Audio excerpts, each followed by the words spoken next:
Ոչ թե տանկերով, այլ մեքենաներով Ալիևը կրկին խոսում է ադրբեջանցիների Հայաստան վերադարձի մասին, համոզում, թե ժամանակակից Հայաստան իրենց վերադարձը չպետք է վախեցնի Հայաստանի ժողովրդին ու պետությանը։ Այսինքն, երբ որ մենք խոսում ենք Ղարաբաղի բնակիչների վերադառնալու մասին, իրենց տներ, մենք տանկերի մասին ենք խոսում, դա նորմալ է, որ պետք է Ղարաբաղի բնակիչները վերադառնան։ Իսկ Հայաստանում ով է խոսում Արցախ վերադարձի մասին։ Իշխանությունը համենայն դեպս ամենաբարձր մակարդակով է հաստատում, նման պահանջ Բաքվին չի ներկայացնում։ Երևանում վստահ են խաղաղություն է Հայաստանի ու Ադրբեջանի միջև, իսկ Ալիևը հավակնություններ ունի նույնիսկ Սևանա լճի հանդեպ։ Ասել է, որ ցարական Ռուսաստանի քարտեզներում Սևան անունով լիճ չկա, կա գյոյսչափ։ Ավելին, ըստ Ալիևի, ցարական Ռուսաստանն է հայերին Իրանից եւ Արևելյան Անատոլիայից բերել եւ բնակեցրել Ղարաբաղի հողում, որպեսզի փոխի տարածաշրջանի էթնիկ եւ կրոնական կազմը։ Նա գիտնականներին հանձնարարել է ավելի շատ քարոզչություն ստեղծել այս թեմայով, որպեսզի ադրբեջանցիների վերադարձը ժամանակակից Հայաստան հնչի լիովին տրամաբանական եւ արդարացի։ Պատմական փնտրտուքների մեջ ընկնելու պարագայում կարող է ստացվի, որ ինչ-որ մեկը իր հայրենիքը գտնի Ալտայում։ Որևիցե բան ավելացնելու դրան չունեմ, համարում եմ, որ չի բխում այն տրամաբանությունից, որը որ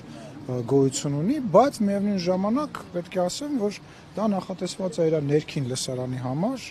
իր ներքին լսարանի տեղը պատասխանել չեմ ցանկանում։ Ըստ Ալիևի, ադրբեջանցիները երբեք չեն տառապել անջատողականության հիվանդությամբ, ընդհակառակը նպաստել են այն երկրների պետականության զարգացմանը, որտեղ ապրում են։ Հայաստանի պաշտպանության նախարարն ասում է, Ադրբեջանի նախագահին չի լսել, բայց վստահ է, խաղաղությունը, որի մասին իրենք շարունակ խոսում են, հորինված չէ, փաստ է։ Ադրբեջանի հռետորաբանությունը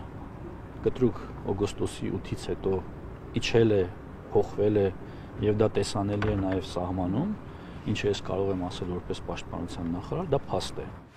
Ալիևի հեռուն գնացող նպատակների ֆոնին Հայաստանում անզիջում պայքար է եկեղեցու դեմ։ Ինչպես է ստացվում, որ ոստիկանության զորքերը մեծ կազմով հսկում են Հովանավանքի կարգալույծ քահանայի պատարագը, որին մասնակցում են իշխանության ներկայացուցիչներ։ Ինչու օրինակ նույնքան ոստիկաններ չեն հսկում պատարագը մյուս եկեղեցիներում։ Ըստ իրավիճակի ոստիկանությունը գնահատում է առկա իրավիճակը, ընդ որում անձանց թվակազմից կախված է նաև որոշարկվում, թե որքան ոստիկանական ուժեր են անհրաժեշտ տեղում, որպեսզի կարողանա իրավիճակը լինել ոստիկանության տեսադաշտում եւ կառավարության շրջանակներում։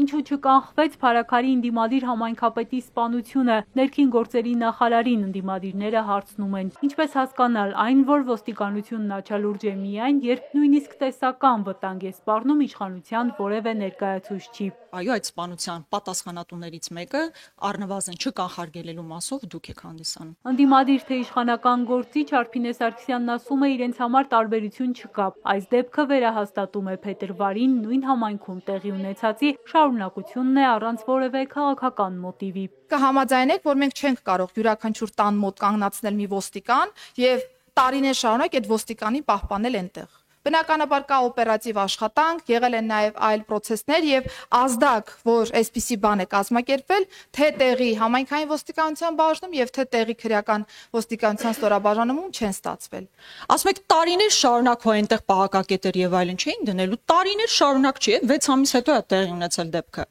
Ընդ որում ասում եմ տվյալ անձը, ով սպանություն է իրականացրել, նույնիսկ կրակել սովորել է տվյալ համայնքում։ Մյուս ուժայինների մասնակցությամբ բյուջեի քննարկումն անցավ փակ դռների հետևում։ Էրմինե Ղարիբյան, Ալեքսանդր Կիրոյան, Էպիկենտրոն։